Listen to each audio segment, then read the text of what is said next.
छत्रपती शिवाजी महाराजांच्या शिवराज्याभिषेक दिनानिमित्त छत्रपती उदयनराजे भोसले यांनी पोवई नाका येथे छत्रपती शिवाजी महाराजांच्या पुतळ्याला केले अभिवादन. छत्रपती संभाजी महाराजांबद्दल बोलताना भान ठेवावे, खासदार उदयनराजे भोसले कडाडले. सातारा शहरातील पोवई नाका येथील शिवतीर्थावर छत्रपती शिवाजी महाराजांच्या 353व्या शिवराज्याभिषेक दिनानिमित्त छत्रपती घराण्याचे थेट 13वे वंशज तथा साताऱ्याचे खासदार उदयनराजे भोसले यांनी त्यांच्या कार्यकर्त्यांसमवेत छत्रपती शिवाजी महाराजांच्या पुतळ्याला अभिवादन केले. यावेळी त्यांनी छत्रपती संभाजी महाराजांबद्दल आक्षेपार्ह वक्तव्य करताना प्रत्येकाने आपल्या बुद्धीप्रमाणे न बोलता थोडे भान ठेवले पाहिजे. छत्रपती शिवाजी महाराजां एवढेच संभाजी महाराजांचे देखील या मातीसाठी आणि स्वराज्यासाठी मोठे योगदान आहे, अशा शब्दात खासदार उदयनराजे भोसले यांनी बच्चू कडू यांना चांगलाच समाचार घेतलाय. छत्रपती शिवाजी महाराजांचा वध त्यांच्याच सासऱ्याने वतनदारीसाठी केला, अशा आशयाचे विधान बच्चू कडू यांनी केले होते. या विधानाबाबत खासदार उदयनराजे भोसले यांनी आपली स्पष्ट आणि आक्रमक भूमिका मांडली. आज आपण कशासाठी एकत्र आलो आहोत हे महत्त्वाचे आहे. कोण काय म्हणते याच्याशी मला काहीही देणे घेणे नाही. प्रत्येकाचे आपले विचार असतात आणि ते आपल्या बुद्धीप्रमाणे बोलत असतात, परंतु लोकांना खरा इतिहास माहीत आहे. केवळ द्वेषापोटी अशी वक्तव्य करणे अत्यंत चुकीचे आहे.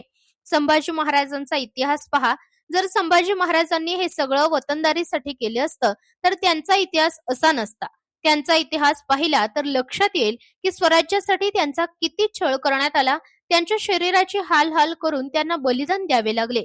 असे असताना कोणी केवळ वतनदारीचा उल्लेख करत असेल तर ती अत्यंत दुर्दैवी बाब आहे. कोणीही असो, बोलताना थोडे भान ठेवले पाहिजे, असा सल्ला यावेळी उदयनराजे भोसले यांनी दिला आहे.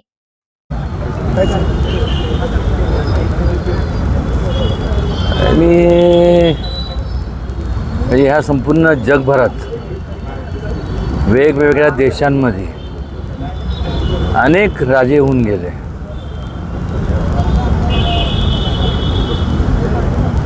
त्यांच्यात आणि छत्रपती शिवाजी महाराजांमध्ये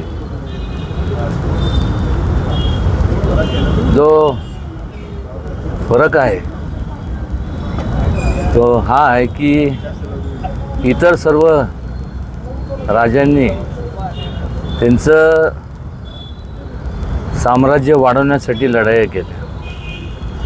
छत्रपती शिवाजी महाराजांनी लोकांवरती होणारे अत्याचार, लोकांनी होणारा अन्याय हा दूर करण्याकरता शेवटपर्यंत ते कार्यरत राहिले. आणि त्यामुळं कुठल्याही जगात, कुठल्याही देशामध्ये जे जे योद्धे होऊन गेले त्यांची प्रतिमा त्यांच्या म्हणजे चर्च असेल किंवा मस्जिद असेल किंवा तिथलं जे काय त्यांचं धार्मिक स्थळ असेल तिथं आपल्याला पाहायला मिळत नाही. एकमेव छत्रपती शिवाजी महाराज आहेत की आजसुद्धा आपल्या देवाऱ्यात त्यांची प्रतिमा आपण म्हणजे त्याचं पूजन करतो. आणि सर्वधर्म समभाव ही जी कल्पना आहे ती त्यांनी कधी जातीत भेदभाव केला नाही. प्रत्येक धर्माच्या लोकांचा, प्रत्येक जातीचा आदर केला. आणि किंबहुना आपण जर पाहिलं तर त्यामुळं संपूर्ण त्या काळात जे सगळे एकत्र आले, म्हणजे गुलामगिरी म्हणण्यापेक्षा जो होणारा अन्याय त्याच्या विरोधात जी छत्रपती शिवाजी महाराजांनी हाक दिली, त्यामुळंच सर्वजण एकवटले आणि स्वराज्याची स्थापना झाली. त्या स्वराज्यात आपण सर्वजण राहतो. साधारण आजचं सुद्धा आपण जर आजची परिस्थिती, युद्धजनक परिस्थिती जर पाहिली तर त्या लोकांनी खरं तर महाराजांचे जे विचार आहे त्यातनं बोध घ्यायला हवा. उगीच ते आता अनेक लोक मृत्युमुखी जातात आहे, म्हणजे ज्यांचं लहान मुले यांच्यासारखे, त्यांचं अजून त्यांनी जगसुद्धा बघितलं नाही, ते सुद्धा चाललं आहे जगभरात. हे जर थोडंसं तर छत्रपती शिवाजी महाराजांचा विचार हा जर त्यांनी मनात जर त्याचा आत्मसात केला असता तर आज जगात कुठल्याही प्रकारची लढाई झाली नसती. सर्व धर्म समभाव ह्या संकल्पनेच्या माध्यमातून हे जग जे आज दुरावस्था आपल्याला पाहायला मिळते, हे जे आज काय होईल काय सांगता येत नाही, अशी परिस्थिती निर्माण झाली ती खऱ्या अर्थाने व्हायला नव्हती पाहिजे.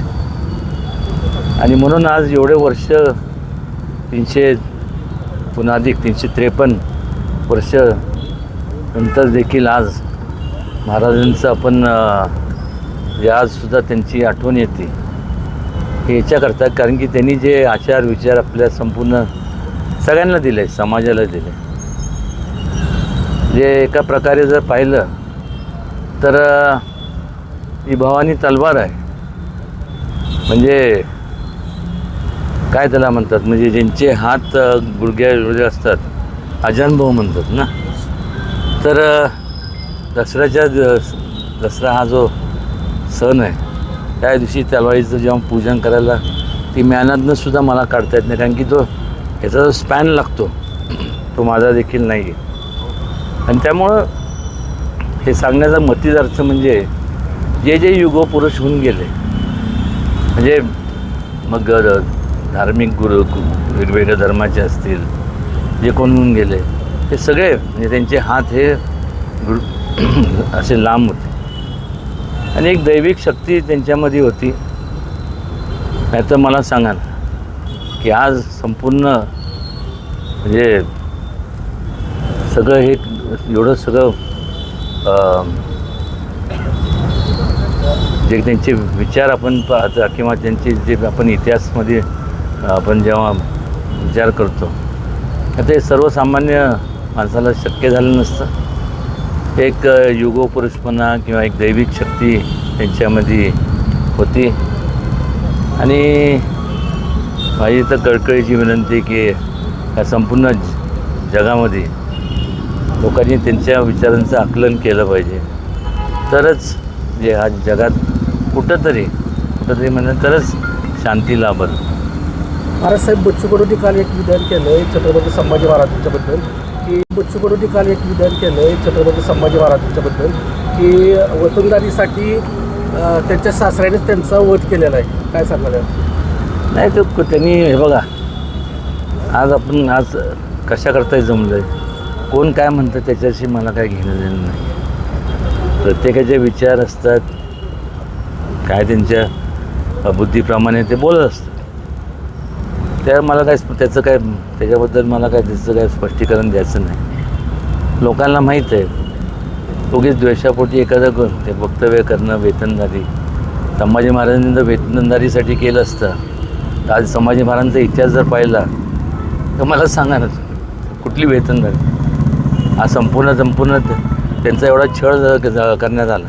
हे माणसांनीसुद्धा कोणी असू दे, XYZ कोणी पण असू दे, बोलताना थोडंसं भान ठेवलं पाहिजे आपण काय बोलतो आहे. आज त्यांचं म्हणजे शिवाजी महाराजांचं जेवढं योगदान आहे तेवढंच संभाजी महाराजांचं देखील आहे. आज मला सांगा ना ते संपूर्ण शरीराचे हाल करून त्यांचं संपूर्ण, आणि वेतनदारीसाठी जर कोण म्हणत असेल तर काय दुर्दैवी बाब आहे.